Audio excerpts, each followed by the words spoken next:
Auspicia Argentina con Salud. Facultad de Medicina, Fundación Barcelona.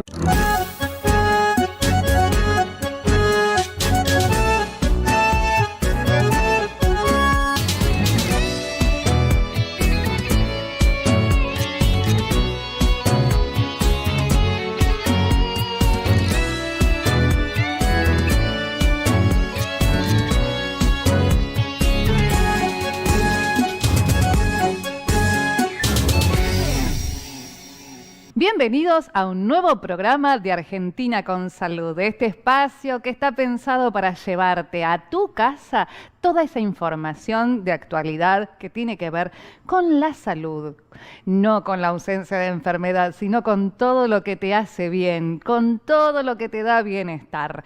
Así arrancamos hoy, Argentina con Salud.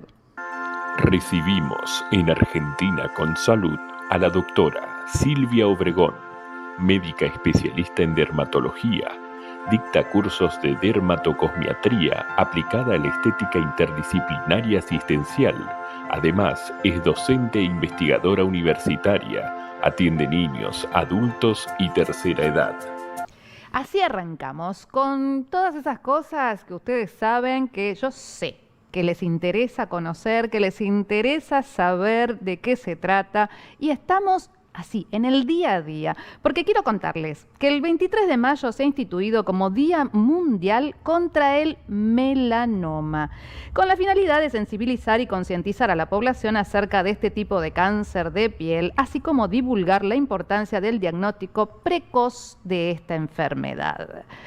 Sí, melanoma. A ver, te queda ese nombre dando vuelta, pero yo no te voy a explicar, porque para eso la tengo a la doctora Silvia Obregón. Silvia, ¿cómo estás? Un gusto compartir y sobre todo compartir este tema con ustedes y con nuestra audiencia, que es sumamente importante, ya que por todo lo que representa y conlleva este tema. Exactamente. Así que melanoma, nombre. Ya el nombre que termina en oma nos complica. Y encima si dije cáncer de piel ya nos ponen alerta. Contanos, para relajar un poquito, de qué se trata el melanoma y qué es lo que tenemos que tener en cuenta. bueno, el melanoma es uno de los tumores o cánceres que más preocupa al dermatólogo. ¿Por qué? Porque se da sobre todo en pacientes o en personas jóvenes, entre los 40 y 50 años. Bien. Y sobre todo por la agresividad que tiene. Eso es lo que más nos llama la atención y nos preocupa. Es el alerta que nos da. Exactamente, totalmente. De ahí radica la importancia de hacer un diagnóstico precoz para tener a futuro un buen pronóstico en el paciente. Y un buen resultado en el tratamiento. Exactamente, que ese ya lo vamos a hablar, pero Bien. bueno, Sí, nosotros nos adelantamos enseguida, para que la gente se quede tranquila que hay un buen resultado. Total. Ese diagnóstico obviamente que va a ser el tratamiento va a ser también multidisciplinario, con varios médicos y de distintas especialidades. Y cuando hablamos de melanoma, tenemos que hablar que se origina de una célula que son los melanocitos. Esos melanocitos están dentro de la epidermis, hay diferentes capas. En las capas basales se encuentran estos melanocitos que son los que van a originar el pigmento. El pigmento, el color. El color, digamos. tal cual. Vamos a hablar para que todos nos entendamos. Para que nos entiendan, el color. Todo lo que nos da color en la piel. Exacto. Sale de los melanocitos. De los melanocitos, y que es la melanina. Esos melanocitos producen la melanina, que nos dan color, y de ahí tenemos los diferentes tipos de coloración en piel, que es lo que nosotros llamamos los fototipos cutáneos. Exacto. Pero también son quienes nos van a proteger y defender de todas las radiaciones. Justamente de todo lo que nos exponemos diariamente. Exactamente, y es lo que estamos justamente, venimos hace muy poco del verano, de estar en la playa, en piletas y demás. Soles, pantallas y demás. Totalmente. Entonces, ¿qué pasa? A su vez, existen no en todos está todavía esa cultura de la fotoprotección, de usar protectores o pantallas solares. Entonces, tenemos pacientes que han sufrido también quemaduras, porque se extienden, se exponen, perdón, en las playas, Sí. ese está rojo, ampollarse la piel, quemarse varias veces. Eso, Este de que fuiste un día a la playa, te quemaste, a los 2 días se te cayó la piel y fuiste otra vez y tomaste sol arriba de la piel que se te había caído. totalmente. Y seguiste. Así es, así es. Entonces eso puede pasar que en esas células hay una alteración de ese ADN y a futuro puede llevar al desarrollo de un cáncer de piel, como Claro, es el melanoma. un melanoma. Y ahí tenemos que tener en cuenta también ciertos factores, como ser la parte hereditaria. La predisposición genética, digamos, que tiene cada uno. Totalmente, totalmente. Es decir, si ya tenemos en la familia un antecedente de un melanoma, estar mucho Prestar más atención, alerta. Claro. La edad, obviamente, Sí. dijimos 40, 50 años, Sí. raza blanca. También el fototipo. Pacientes o personas que tienen pieles muy claras, de una tonalidad Cuanto más blanca la piel, digamos, mayor tendencia a desarrollar Bien. lesiones en piel, personas con piel clara, ojos claros. Bien. Entonces, todo eso a tenerlo en cuenta. Ujú. Pacientes que tienen muchos nevos o lunares en la Sí. piel. Entonces, puede ser, no siempre, pero puede ser que alguno de ellos en un futuro pueda desarrollar un melanoma. Entonces, también a tenerlo en cuenta. A prestarle atención. Entonces, de ahí radica la importancia del control y la concurrencia a un dermatólogo para hacerse los chequeos. Y tener en cuenta, ahí vamos a entrar en lo que llamamos el ABCD, que son las diferentes características que vamos que a nos observar. claro, que nos pueden decir, a ver, o sea, vamos a ponerlo en claro. No significa que me salió una manchita acá, salí corriendo ya Claro. y me volví loca y necesito tener un turno mañana para saber si esta manchita No. es. Sí es, de vez en cuando, hacer un control específico o pedir el turno. Pero sobre todo cuando... Tenemos, por ejemplo, el A, que es la asimetría que va a presentar la lesión. Ujú. Si nosotros en esa lesión trazamos una línea vertical y una horizontal, Sí. los 4 cuadrantes van a ser asimétricos. Sí, ¿Sí? bien. El B va a ser los bordes, van a ser bordes irregulares. Irregulares. ¿Sí? No algo definido. No un definido, lunarcito. bien nítido, sino que son bordes totalmente irregulares. El C se refiere al color. En el caso de la lesión de un tumor de melanoma, Sí. tiene totalmente diferentes colores en la misma lesión.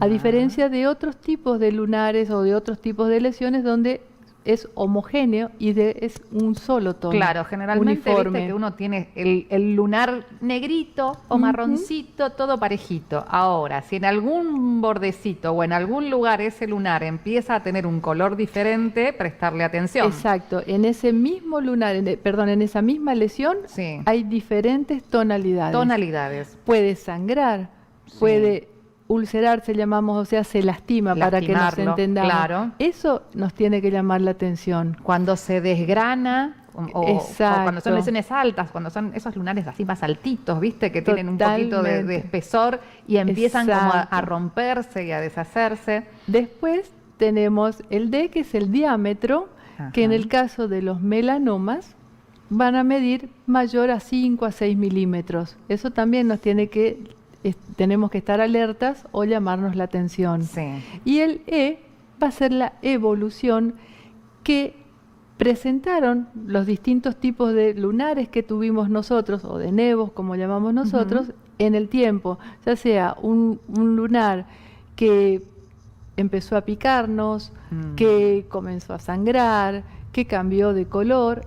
Que muestra algo diferente. Porque nosotros Totalmente. generalmente toda la vida tenemos desde chiquititos y Exacto. tenemos toda la vida lunares o manchitas o pequitas o cositas que van saliendo en la piel. Exacto. Además, a medida que va pasando el tiempo y con más edad, más manchas nos van saliendo. Pero si Ahí vemos también algo... diferenciar los que son manchas en sí hiperpigmentaciones, Sí.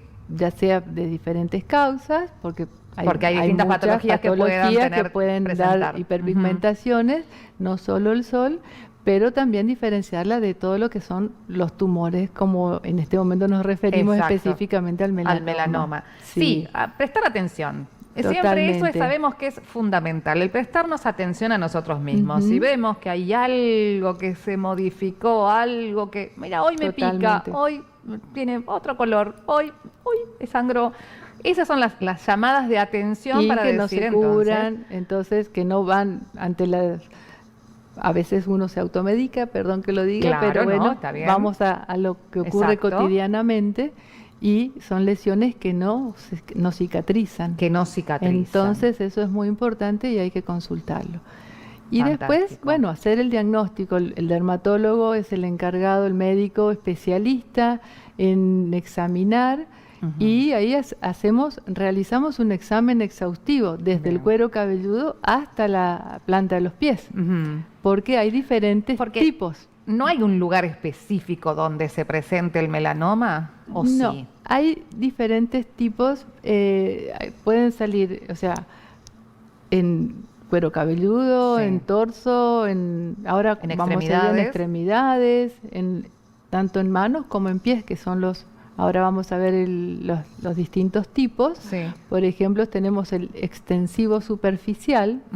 Ahí nos adentramos un poquito al diagnóstico Sí. ya, porque una vez realizado por el dermatólogo el examen, si vemos que hay alguno que nos llame la atención para ser maligno, también tenemos instrumental, como Claro. ser el dermatoscopio, que es muy importante, una herramienta y un instrumento muy importante para... Primero hacemos el examen al ojo visual, Así. después empleamos Más este específico. dermatoscopio, Exacto. que hay de diferentes modelos, tipos y demás. Y si hay alguno que nos llame la atención, se realiza una biopsia. A partir de ahí, exacto. Estos serían los pasos a Claro. determinar si esto que vemos Exacto. como irregular nosotros, porque por ahí quedó en una irregularidad normal o Totalmente. momentánea o de algún otro tipo y no tenía nada que ver con un melanoma. Ujú. Pero para sacarnos las dudas hacemos todos los pasos. Claro, y va a ser el dermatólogo, el médico dermatólogo, quien determina si esa lesión amerita una biopsia. Una biopsia, exacto. Entonces, bueno, esa biopsia se toma, esa biopsia y se manda a analizar al médico anatomopatólogo, que es quien va a confirmar A el determinar, diagnóstico. exacto. Y ahí tenemos diferentes estadios y diferentes tipos de melanoma. Por ejemplo, tenemos un extensivo superficial, que es aquel que se da en los pacientes de 40, 50 años, Sí. de raza blanca, y que generalmente están relacionados con quemaduras o exposición con del sol. exposición del sol, Bien. tal cual. Los más Después- superficiales, digamos. Exacto. Bien. Después tenemos el nodular, que ese sí se da más en tronco, es una lesión bien nodular, Sí. que crece muy rápido, que pica, que sangra, y ese sí tiene es más, digamos, tiene Un grado más alto de agresividad Exacto, en tal caso. Totalmente, Ujú. totalmente. Es más agresivo que el Bien. otro. Después otro tipo sería el léntigo maligno, melanoma, que es una lesión hiperpigmentada Sí. que se da en pacientes ya seniles o mayores Bien. y que lo tuvieron durante toda su vida Pero- y que se fue hiperpigmentando y que en un futuro puede desarrollar un melanoma. Claro. Generalmente tienen, son menos agresivos. Agresivos, Tienen bien. menor agresividad. Y los acrales, Ujú. que también hoy me mencionabas, ese se da más en la raza negra y sobre Bien. todo en manos y pies. Ah, Porque también tenemos melanomas, sí, en dedos, En en dedos, uñas, tal en cual. las plantas, sí, Tal sí. cual. Así que puede salir en cualquier lugar del cuerpo, sí, es importante. fue un placer, Silvia, tenerte Sí. hoy aquí, sobre todo para darnos este panorama tan amplio y llevarnos la tranquilidad de que antes de llegar al cáncer de piel, como nos quedamos con esa palabra, tenemos un montón de pasos para investigar, Totalmente. para ver, para desarrollar y que obviamente es muy, pero muy tratable. Sí, totalmente. Y bueno, después, una vez que es diagnosticado, empieza el tratamiento multidisciplinario con los médicos y bueno, y sobre todo la importancia de esta charla y que les quede a nuestros televidentes es el diagnóstico precoz. Tal el diagnóstico precoz. Importantísimo. Sí. Y bueno, y las consultas y lo que necesiten, porque ahora estamos en plena semana campaña y del mes justamente de campaña del melanoma. Inclusive lugares, en mi centro yo tengo que se gratuito. Hacen, claro, se hacen observaciones, ayudar. claro, Totalmente. fantástico. Bueno, Sí. Importantísimo, si tenías alguna Sí. duda de alguna manchita dando vuelta, ya sabes que estamos en la semana justita para poder prestarle atención. Lo último que te tengo que preguntar, que es la pregunta de Argentina con Salud. ¿Qué es la salud para vos, Silvia? El bienestar que tenemos todos, que tendríamos que tener todos. Que tenemos que lograr todos. Exacto. Sí. Es así. Un placer. Muchísimas gracias. Gracias a todos. Seguimos, por supuesto, con mucho más Argentina con Salud. Recibimos en Argentina con Salud a la licenciada Silvia Kilberg, psicóloga. Trabajó en el sector público como coordinadora del Programa de Prevención de la Violencia y el Delito del Ministerio de Seguridad del Gobierno de la Ciudad de Buenos Aires y en el equipo de la Defensoría de Niños, Niñas y Adolescentes en el Consejo del Gobierno de la Ciudad de Buenos Aires, Comuna 10. En el desarrollo local, Distrito de Diseño, Barracas, Inclusión Creativa. Además, fue supervisor institucional en asociaciones vinculadas al trabajo en el ámbito judicial, integrante del Departamento de Niños y Adolescentes de Medicus Sociedad Anónima, y en el sector privado se desarrolla en la clínica con niños, adolescentes, adultos, familia y pareja. Y hablamos de actualidad, hablamos de las cosas que están pasando en el mundo, en la escuela, en casa, en todos lados. Porque esto también es salud, claro que sí. No solamente lo que pasa por el físico, también lo que pasa por la cabeza. Y para eso tenemos a nuestra licenciada Silvia Kilberg. Buenas tardes, Silvia, ¿cómo estás? Hola, ¿qué tal, Laura? Gracias por la invitación. Gracias a vos por estar en comunicación con nosotros y queremos hablar de este tema que tanto nos preocupa porque habla de ellos, de los más chiquitos, de los que están más vulnerables. Hablamos de bullying. Bueno, sí, en realidad quisiera hacer algunas aclaraciones. Cuando uno habla de bullying, habla básicamente de acoso escolar, sí, como está en el Vox Populi entendido, ¿no? Es decir, que el ámbito en el que se da fundamentalmente es en la escuela. Es un tipo particular de violencia, sí. ¿no? Cuando hablamos de violencia tenemos que caracterizar qué tipo de violencia o a qué tipo de violencia nos estamos refiriendo. En el caso del bullying, es un tipo de violencia que se dirige a una persona que en general tiene características de no poder defenderse y que se da desde un grupo hacia una o dos personas. Sí. Por eso es un fenómeno grupal. Y en realidad el término en sí, que proviene del inglés, tiene una acepción que tiene que ver con toro, ¿no? Porque sí. bull es toro, ajá. ¿no? De ataque, digamos. Y desde ahí, de ataque, claro, está representado en un animal de mucha fortaleza, avasallante, ¿cierto? Que intimida. Y to bull, justamente, quiere decir intimidar, ¿sí? Entonces, son conductas agresivas que se promueven desde una persona hacia otra dentro del ámbito escolar o desde varias hacia una, ¿no es cierto? Es como unilateral.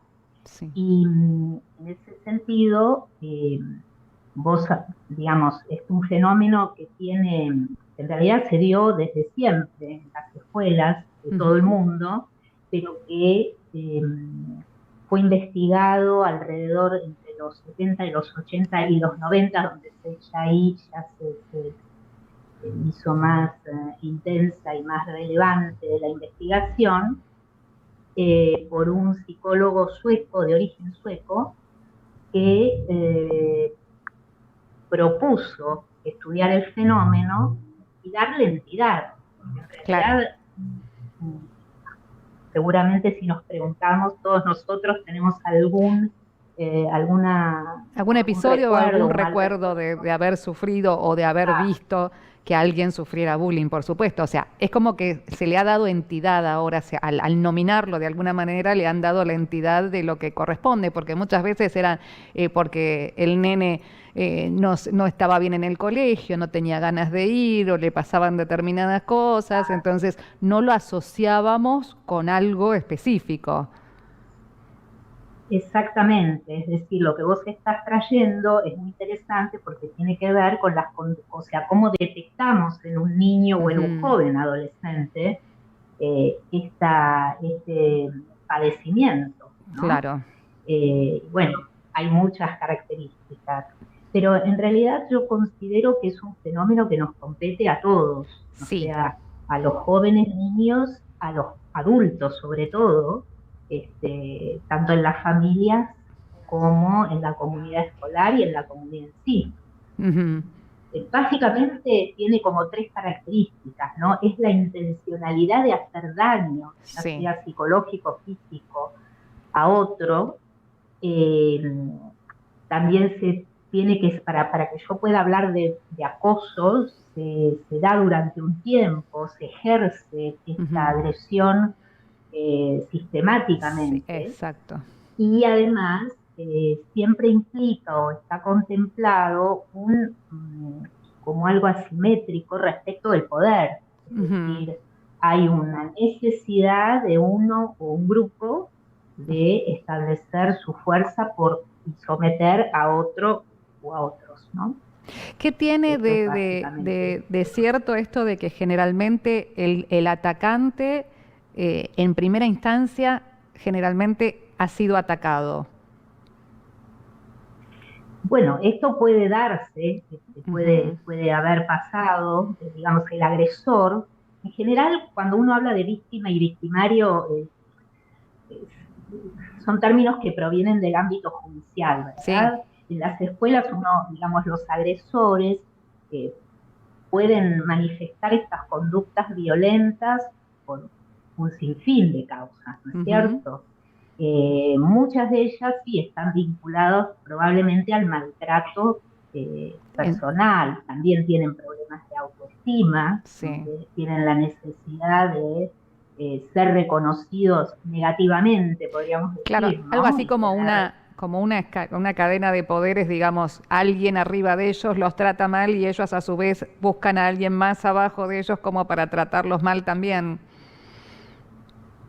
Algo de esto sí, o sea, reproducen de manera activa lo que han vivido o viven en los entornos familiares más activamente. O sea, también es verdad, o sea, a mí no me gusta generalizar, ¿no? No, porque sí. cada caso es pero sí uno puede detectar como variables generales. En general es esto, el perfil del agresor. Por eso es tan importante que, como vos bien lo indicaste, a lo mejor es un chico o una chica que están pasando por situaciones ellos mismos de padecimiento de agresividad, no se los estigmatice, es decir, se los contemple, no se admita la violencia en el ámbito, ningún ámbito, pero en el ámbito escolar, o sea, que no se permita de alguna manera, pero que a su vez se le dé la posibilidad de tratarlo de alguna manera. Hoy por hoy, digamos, gracias a todo el trabajo que vienen haciendo en educación de hace años, hay consejos de convivencia, hay un montón de instancias para trabajar estas cosas, pero lamentablemente persisten porque además, como en realidad es una manera negativa de relacionarse, se extiende a todo tipo de comunicación. Entonces, sí, luego tenemos sale del ámbito el bullying, escolar, porque una vez que los exacto, chicos en el están ámbito de redes, de comunicaciones. esa, exactamente, todo lo que es medio electrónico, internet, redes, bueno, todo lo que acabas de mencionar, también se extiende a esos ámbitos. Y Y además, sí, perdón, te no, escucho. está bien, no. El punto es el No, que quería siguiente. comentar, sí, Coméntame. sí, lo que quería comentar en el caso del ciberbullying, Ujú. nos trae como una nueva y peor modalidad, en el sentido que antes uno pensaba que el bullying se daba estrictamente dentro del ámbito escolar o al llegar a la escuela o al retirarse de la escuela. Sí, Hoy por hoy, con el tema de las redes, es constante, no, es un porque los chicos y las 24/7. chicas se van de la escuela, claro, y se continúa por esas Ujú, instancias, ¿no? ujú. Muchas veces es directo, es decir, los chicos o las chicas reciben insultos, amenazas, provocaciones, intimidaciones, digamos, Sí. manotazos, golpes, eso es de manera directa, y de manera indirecta se promueve otro tipo de conductas, como Ujú, el aislamiento, como la exclusión, por ejemplo, de claro, grupos. Se suben, estoy pensando en el ciberbullying, que es tan común subir perfiles falsos, claro. como ahora se dice, Un ataque, una insultar, exposición, claro, una exposición constante, un ataque o en subir algo como para ponerlos en ridículo y demás. exactamente. Sí, sí. ¿Y qué es lo que Así que bueno, nosotros, que no somos los profesionales, los que estamos en contacto con los chicos cotidianamente, qué es lo que nosotros podríamos hacer en este caso como para, obviamente no sé si evitarlo, pero por lo menos para entender, para ayudar, para dar una mano, ya sea de un lado o del otro, porque creo que el tratamiento es tanto para el agredido como para el agresor en este caso. O sea, sí, sin estar en la instancia de sí. ser docentes, sin estar en la instancia de ser profesionales, la mamá, el papá, los abuelos, los tíos, ¿qué es lo que podemos hacer? Los padres tenemos un rol fundamental, Ujú, los adultos que acompañan familiarmente a ese niño o niña tienen un rol fundamental que es la apertura al diálogo, ujú. creer en lo que En los lo que nos chicos dicen. plantean. Muchas veces se asocia a que no quieren, porque uno de los indicios, por ejemplo, es que se niegan rotundamente a ir a la escuela, Ujú, pero a la vez eh, están inhibidos en poder comentar qué es lo que está pasando en ese lugar, ujú. porque sienten que a lo mejor pueden tener una represalia mayor. Claro, Entonces hay que estar muy atentos y disponibles y con una escucha activa para nuestros hijos, y sobre todo creer, preguntar, y comprometerse, ¿no? ujú, Comprometerse, cuando yo digo comprometerse es, bueno, darle también entidad a la palabra del exacto. niño o Sin niña, juzgarlos, digamos. escucharlos, claro, ir al colegio, preguntar, hablar con el Ujú, docente. ujú, eh, Hay docentes, digamos, este, hay escuelas que trabajan muy bien en este sentido, otras bueno, que por ahí no tanto. Esto va a depender mucho, por eso, del trabajo que cada familia haga en su hogar y en esa comunidad escolar. de Y todo, en el caso de los niños y niñas, tener referentes confiables para exacto. poder transmitir lo que les pasa. Bien. Eh, Para que Sobre todo en sientan la este mundo. contención. Exactamente, para que se sientan contenidos, escuchados y sobre todo seguros de que Bien. van a poder estar acompañados en lo que Ujú, tengan que hacer, ¿no? Ya ujú. sea hablar con un docente, En bueno, exponer o el con otra caso instancia en el colegio. en exponer casos. Sí, ahí también hay que cuidar mucho desde la escuela, ¿no? Porque a veces, como el bullying está basado en un sentimiento de odio, básicamente, y de Ujú, resentimiento, lamentablemente estos sentimientos, así como el amor es contagioso, mm, el resentimiento también lo es. sí. Entonces, lo que quiero en lo que quiero focalizar, digamos, es que cuando los padres sospechan de que su hijo está padeciendo bullying, a veces por una cuestión de enojo, de retaliación, van y quieren hablar con la familia del chico, la chica Claro. que está...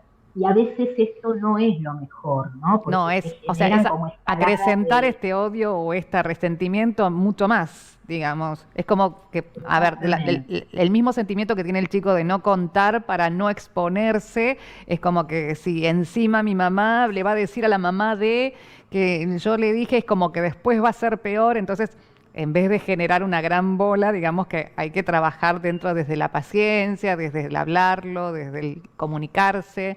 Sí. Y desde el respetar digamos, el deseo de ese niño, ¿no? Porque a veces les cuesta muchísimo poder plantearlo. En Sí. general, los chicos que padecen bullying sufren de algunas características que me gustaría comentar. Sí. Muchas veces, por supuesto, no hablan del tema, tienen se aíslan, Sí. tienen problemas de autoestima, o sea, de baja autoestima, tienen situaciones de ansiedad, situaciones de depresión, muchas veces están irritables, ¿no? Y se vuelven ellos agresivos a lo mejor en el entorno familiar o porque no saben cómo explicarlo, porque no nos olvidemos que estamos hablando de edades tempranas, Sí. digamos, de un niño desde los 8 o 9 años o antes, ¿no? Porque también tiene mucho que ver hasta adolescencia, ¿no? Tiene mucho que ver lo que hacemos en casa y cómo en casa nos manejamos, ¿no? Tal cual, tal cual. Porque desde la palabra uno puede explicar, hablar, promover el diálogo, pero también desde la conducta propia los chicos aprenden, ¿no? Exacto, no solo con la palabra, sino también con el ejemplo. Con los hechos. Sí. Bárbaro. Sí. Silvia, un placer haber conversado contigo y sobre todo que nos hayas puesto tanta luz sobre este tema que es tan controversial y que es muy necesario, del cual es muy necesario hablar y entender. Así que te agradecemos muchísimo por haber participado aquí en nuestro programa en Argentina con Salud y seguramente te estaremos convocando para algún otro tema de actualidad también. Bueno, cómo no, Laura, muchas gracias y espero haber sido útil. Y bueno, estamos en contacto. Muchas gracias. Y seguimos con mucho más Argentina con Salud. Recibimos en Argentina con Salud a la doctora Estefanía Olivo, médica cirujana ortopédica, especialista en medicina estética y regenerativa, con un posgrado en medicina estética por la Sociedad Argentina de Estética y Nutrición, acreditado por la SAEM, Sociedad Argentina de Medicina Estética de la UBA, miembro además de AMA, Asociación de Médicos Argentinos, y miembro de la Comisión de Mujeres y Diversidad de la AOT, Asociación Argentina de Ortopedia y Traumatología. Y seguimos hablando de actualidad, de todos esos temas en salud que tanto nos preocupan y que tanto nos importan. Y por eso tenemos para hablar con ustedes a la doctora Estefanía Olivo. ¿Cómo estás, Estefi? ¿Todo bien? Muy bien, excelente. Estefi, estamos con estos temas. Veníamos hablando de actualidad, de esos temas que nos preocupan tanto. Y a vos, en tu especialidad, tenés un tema muy actual. Este tema de los excesos, pero de los excesos en belleza, de los excesos en querer vernos cada vez mejor. ¿Cómo estamos en eso? Bueno, en los excesos es un tema preocupante en los que nosotros los profesionales tenemos que poner un freno y saber abordarlos y tener un equipo multidisciplinario, tener un psicólogo a quien derivar, un dermatólogo, un psiquiatra inclusive. ¿Por qué? Porque hay patologías o trastornos que se llama, por ejemplo, lo que sería una dismorfia. Hay pacientes que capaz no se sienten conformes con sus resultados o no se ven, no se sienten y quieren muchas veces cuando le haces un relleno, unos labios, una nariz, un pómulo y quieren más, cada vez quieren más, quieren hacerse más. Es como una adicción. Exacto, hablamos de exceso, hablamos de adicciones. Es una adicción a la belleza, de alguna manera, esta dismorfia. Sí, de alguna forma. Igual, la dismorfia es un trastorno Sí. que hay que abordarlo con el psicólogo y el psiquiatra en caso de ser necesario. La dismorfia es cuando yo me veo bien, cuando los demás me ven bien y yo a mí misma me miro al espejo Y no me conforma no me lo que estoy conforma viendo. lo que estoy viendo. Entonces hay un problema en la persona que hay que tratarlo y eso es una patología, ¿sí? Y eso puede también desencadenar este exceso que estábamos hablando, esta adicción de querer cada vez más. Exactamente, y como profesionales nosotros tenemos que poner un freno. Tengo una paciente, tengo un caso que fue de médico en médico Sí. y fueron haciéndole distintos rellenos, 24 años, le pusieron 14 mililitros de ácido hialurónico en distintas zonas de su cara. Era chiquita, parece más grande, parece de 30. Ujú. Vino conmigo pidiéndome más relleno, más mentón, más contorno, nariz, pómulos, todo. Yo, para un poco, bueno, lo seguimos hablando, me di cuenta, vi la alerta.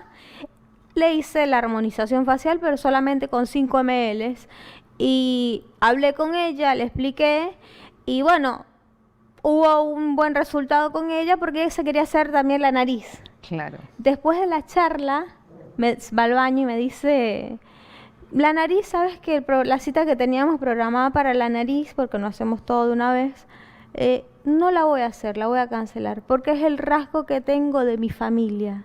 Bien. Es el rasgo que tengo y no me la voy a tocar. Y yo te aplaudo, te felicito, me gusta. Está muy bien.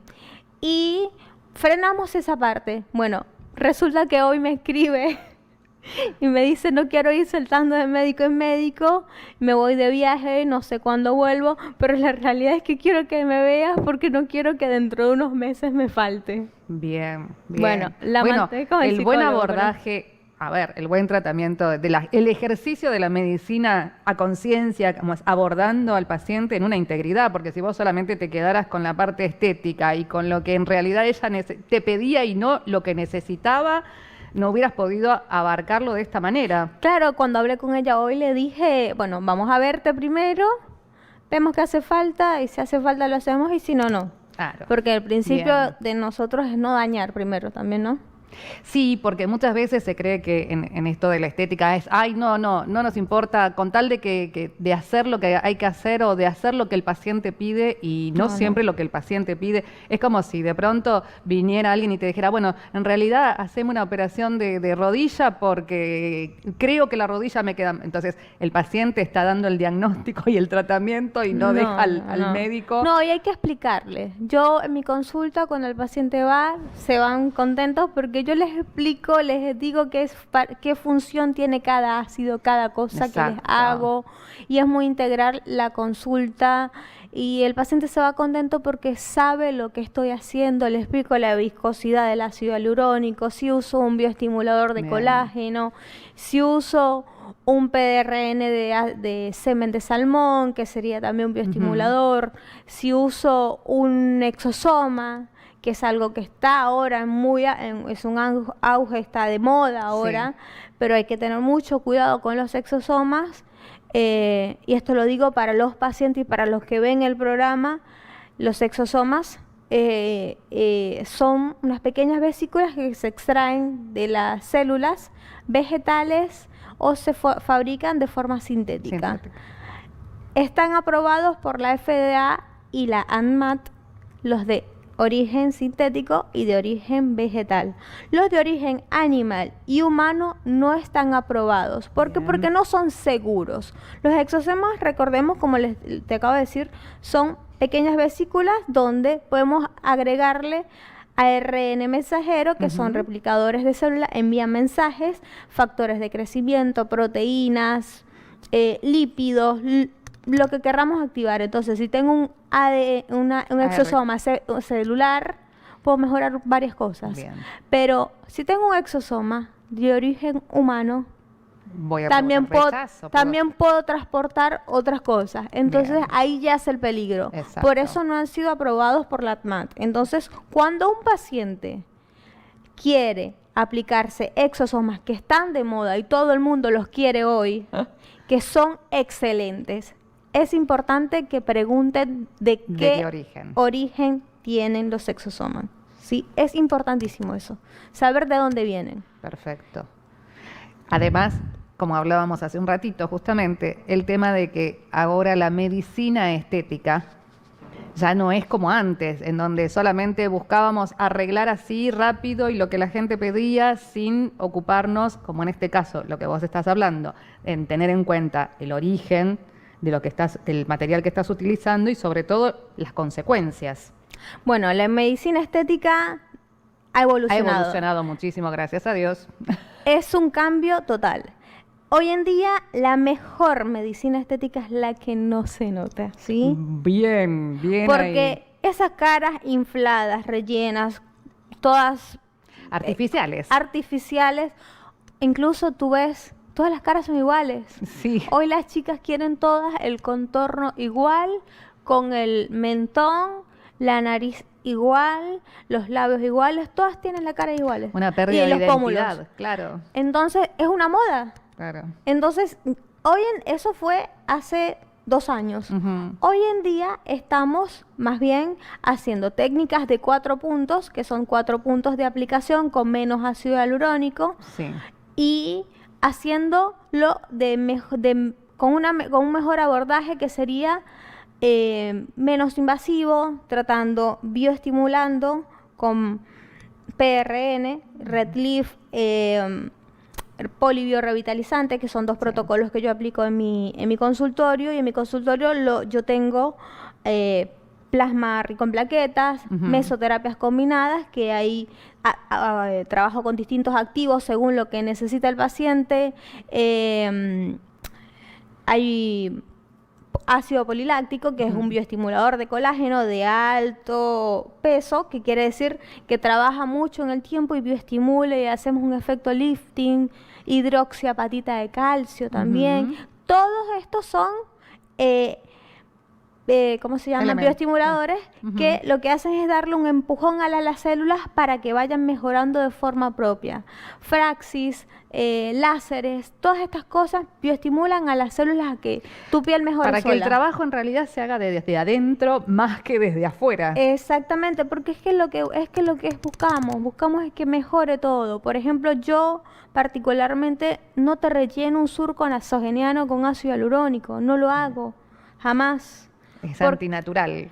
No, y que aparte la gravedad hace un efecto, más tarde que temprano va a venir cayendo. Si yo no trabajo a profundidad, como por ejemplo sería hacerte un HIFU que trabaja sobre el sistema musculoponeurótico, que es el sostén de la cara, yo te sostengo, que serían los pilares, la base de una casa, yo te hago un tensado a profundidad y luego voy y empiezo a trabajar, empiezo a estimular y mejoro la calidad de piel.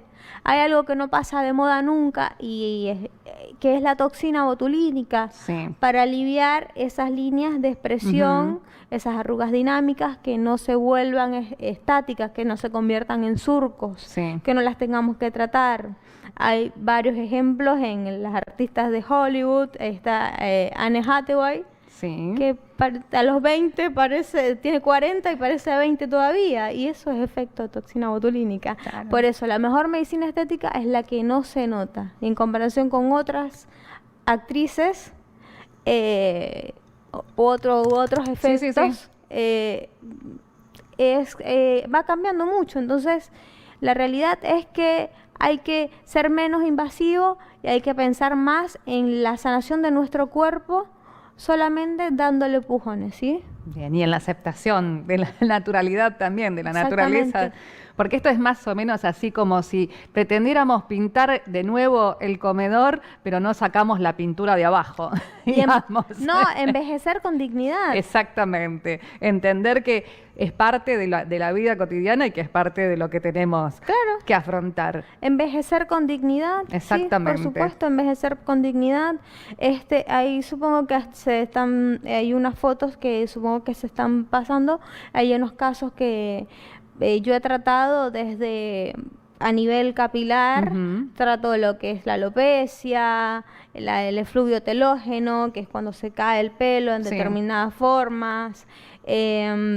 Trato patologías de hiperhidrosis, que es la sudoración excesiva en manos, axilas y cuerpo. O sea, la medicina estética va un poco más allá de lo que es de lo superficial. Exacto, solo lo superficial y solo la belleza. Es un placer tenerte, Steffi, así que muchísimas gracias, pero no te vas a ir sin contestarnos la pregunta de Argentina con Salud. Decime, ¿qué es para vos la salud? La salud para mí es todo, ¿sí? Tiene que ver con es un conjunto de mente, cuerpo, espíritu, familia, alma, corazón. Tiene que ver todo, ¿sí? El ambiente en el que estamos, la naturaleza. En la salud, si vos estás bien, para que tu salud esté bien, tu entorno y tu cuerpo tiene que estar sano. Así que la salud para mí es eso, ¿sí? Gracias, 1.000.000 de gracias. Gracias por la invitación. A vos. Y seguimos con más, por supuesto, mucho más, no te vayas porque no sabes todavía lo que me falta mostrarte aquí en Argentina con Salud.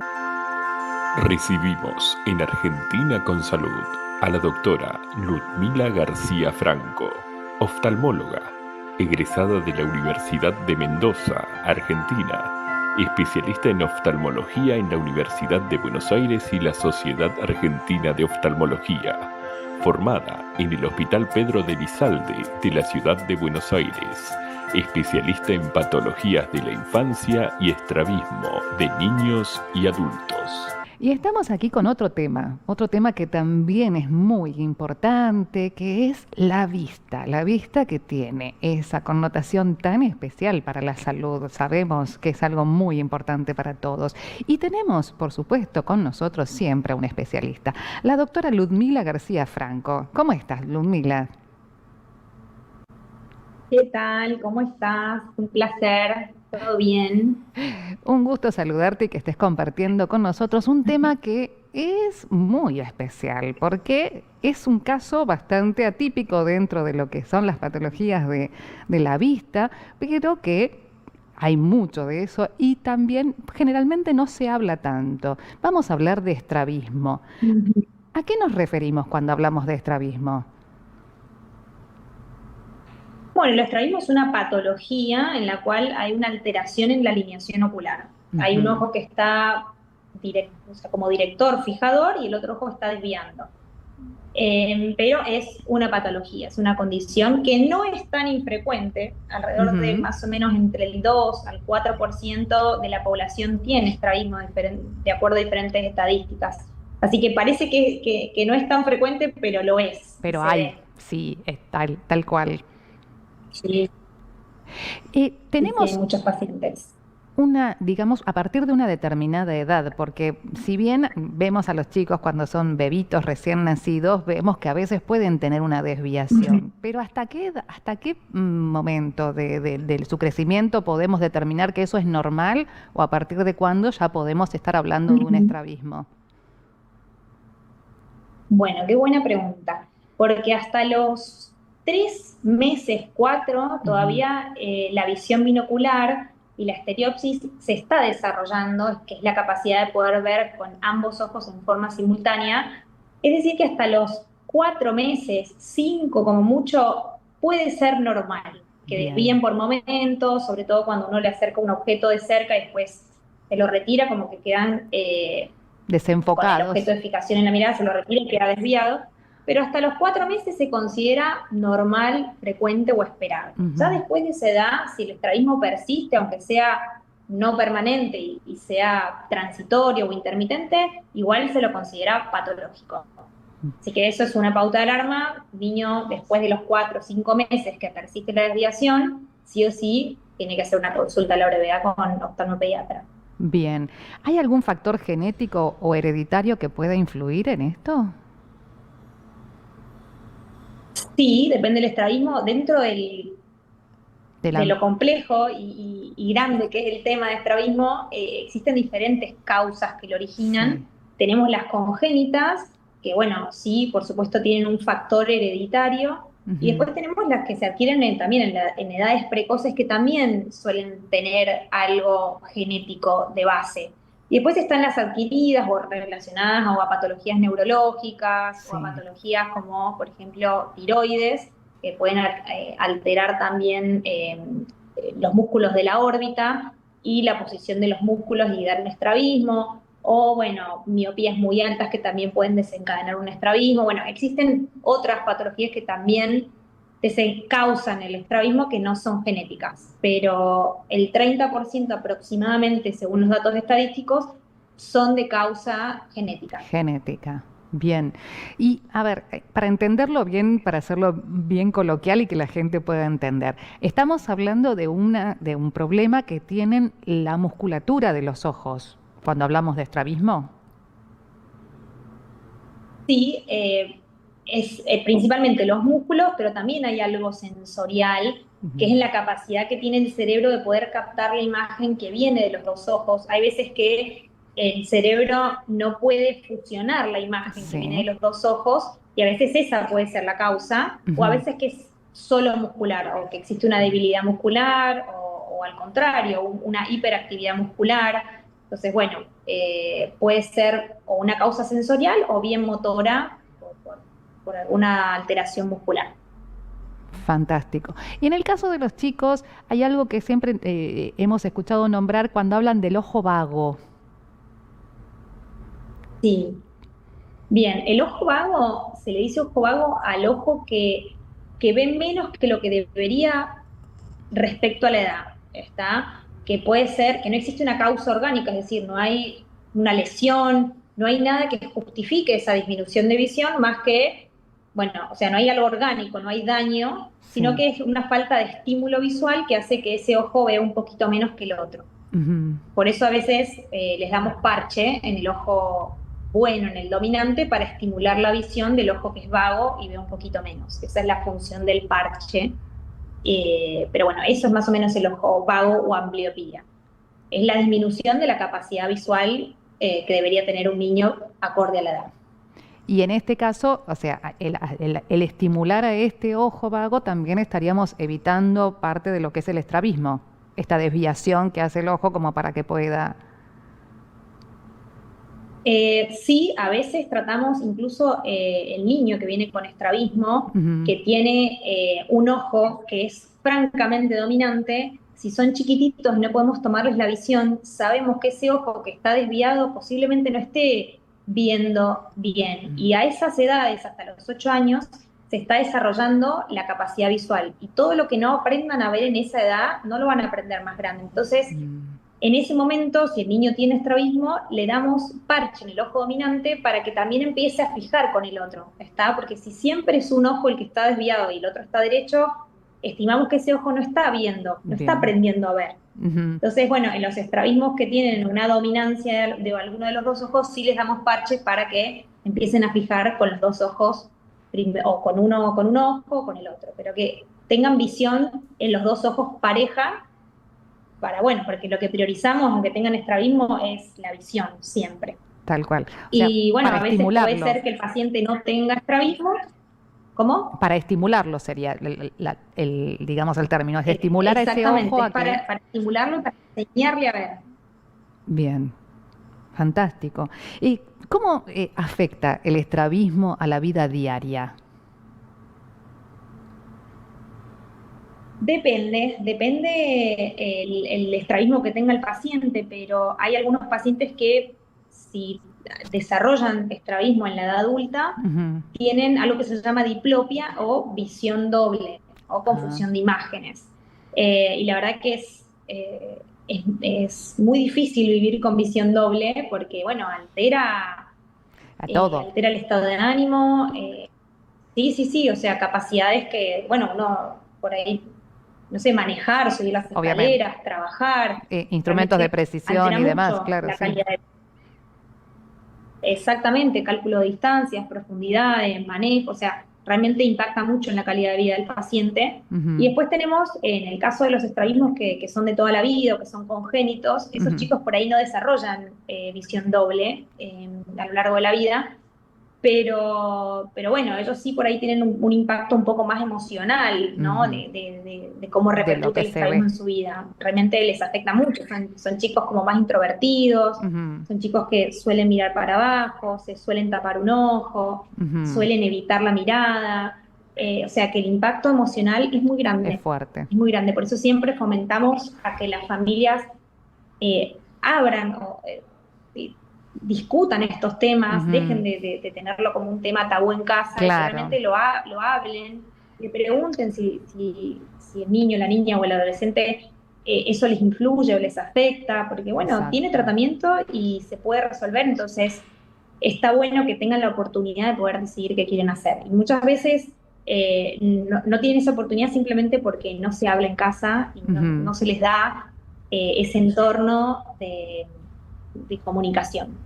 ¿Y dentro de los tratamientos, entonces? ¿Cómo? Dentro de los tratamientos tendríamos... Sí, en cuanto a los tratamientos, bueno, va a depender, depende del tipo de estrabismo, realmente va a diferir mucho entre paciente y paciente, pero tenemos desde uso de parches, que hablábamos recién, hasta cirugía. Bien. Tenemos también ejercicios ortópticos para algunos estrabismos como los estrabismos intermitentes o esto de visión doble de reciente comienzo y poco ángulo, también pueden hacer ejercicios ortópticos. La toxina botulínica, que también se está implementando en ciertos tipos de estrabismos, principalmente en el congénito y en algunas parálisis musculares. Y bueno, la cirugía, que sería como el tratamiento más definitivo, pero bueno, realmente a veces se combinan tratamientos, eso dependerá del paciente. Fantástico. Ludmila, muchas gracias por participar, muchas gracias por traernos este tema que, como decís, a veces se tapa un poquito, se deja como muy de tabú porque no se quiere hablar de ciertas cosas y hay maneras de solucionarlos, hay maneras de abordarlo y es muy importante tratarlo. Sí, así es. Gracias a ustedes por darle entidad a esta patología y de la cual no se habla mucho y los chicos necesitan saber que pueden tratarlo. Muchísimas gracias. Y seguimos entonces con mucho más. Claro que sí, Argentina con Salud. Y parte de la salud es también la historia que nos tiene a todos, que todo nos compromete, porque ¿qué pasa? Somos esa historia que alguna vez vivimos o esas cosas que sucedieron que nos permitieron llegar hasta aquí.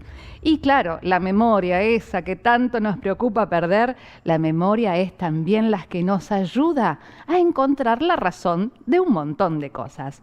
¿Qué te parece si vamos descubriendo un poquito de la historia de la salud argentina? Los primeros pasos de la salud pública argentina. Todo comenzó cuando en 1780 el virrey Bertis instaló en Buenos Aires el Tribunal del Protomedicato, cuyas funciones y facultades permiten considerarlo el primer organismo de salud pública de nuestras tierras. Fue la institución encargada de la salud pública y de la formación de médicos desde el 17 de agosto de 1780 hasta el 11 de febrero de 1822. También contaba con un tribunal especial para castigar las faltas cometidas por los facultativos y para perseguir a los curanderos. El primer protomédico fue Michael O'Gorman, de origen irlandés, que había estudiado en París y que llegó al Río de la Plata en 1776. En los últimos años de la colonia y los primeros de nuestra patria, la intervención del Estado en la salud fue impulsada por las epidemias y grandes catástrofes, tanto naturales como ser sequías, inundaciones y terremotos, como humanas, las guerras y revoluciones. En Argentina, los primeros hospitales públicos surgieron para atender a excombatientes de las campañas del desierto emprendidas por Juan Manuel de Rosas. En 1871, una epidemia de fiebre amarilla asoló Buenos Aires. Fue la gota que colmó el vaso en una sociedad que ya había sufrido varias epidemias a lo largo del siglo. Murieron alrededor de 14.000 personas sobre una población de 187.000 habitantes.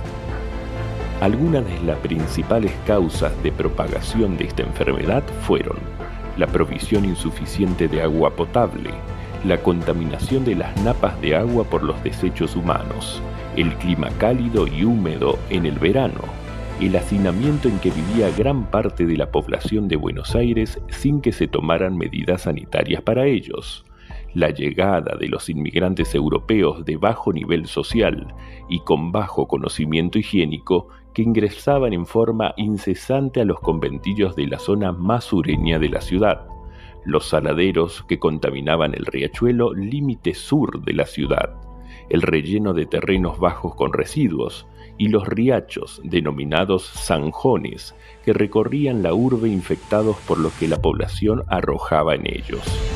Durante toda la epidemia se desconoció la causa de la enfermedad y su vector, el mosquito Aedes aegypti, recién descubierto en 1886 por el médico cubano Dr. Carlos Filay. Muchos de los integrantes de las clases más acomodadas abandonaron la ciudad o se desplazaron al norte de la misma, incluidos los que eran en ese momento el presidente de la Nación, Domingo Faustino Sarmiento, y su vice, Adolfo Alsina, quienes huyeron junto a sus ministros y colaboradores más directos, dejando a la ciudad literalmente librada a su suerte. Por esta razón, la ciudadanía se movilizó a la Plaza de la Victoria, hoy Plaza de Mayo, y allí unas 8.000 personas decidieron conformar una comisión popular presidida por el doctor Roque Pérez, quien también fallecería durante la epidemia, que con notable decisión y con acciones de notable heroísmo, trató de llenar el vacío dejado por el gobierno ausente y ocuparse de la situación de emergencia. La enfermedad se autolimitó por la muerte de los mosquitos al comenzar los fríos del invierno. Los valientes médicos, con pocas a nulas herramientas, siguieron atendiendo a sus pacientes mediante tratamientos empíricos, siendo muchos de ellos víctimas directas de la enfermedad. De allí en más, se tomó una cierta conciencia de lo que significaban las epidemias para la población ante la falta de recursos básicos para la higiene y la calidad de vida. Se comenzaron planes de obras de saneamiento sanitario en la ciudad, como ser agua potable y red cloacal para suplantar los pozos ciegos. Mejoraron el manejo de los residuos, así también como se emprendió la construcción de más hospitales y cementerios. El cementerio de la Chacarita fue construido durante el pico de la epidemia, al no dar abasto los existentes hasta esa fecha. Esto es un poco de historia de la salud argentina.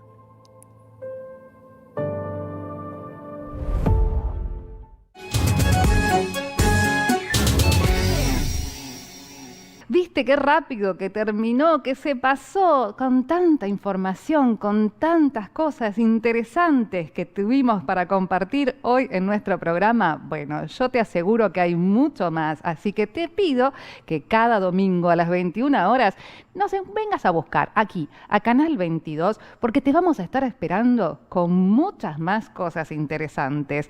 También nos podés seguir, por supuesto, en todas nuestras redes, Argentina con Salud, allí, a donde nos quieras buscar, ahí nos vas a encontrar. Y te pido que pases, por favor, por www.argentinaconsalud.com, porque allí vas a poder ver tema por tema cada cosa que tratamos y a todos nuestros profesionales.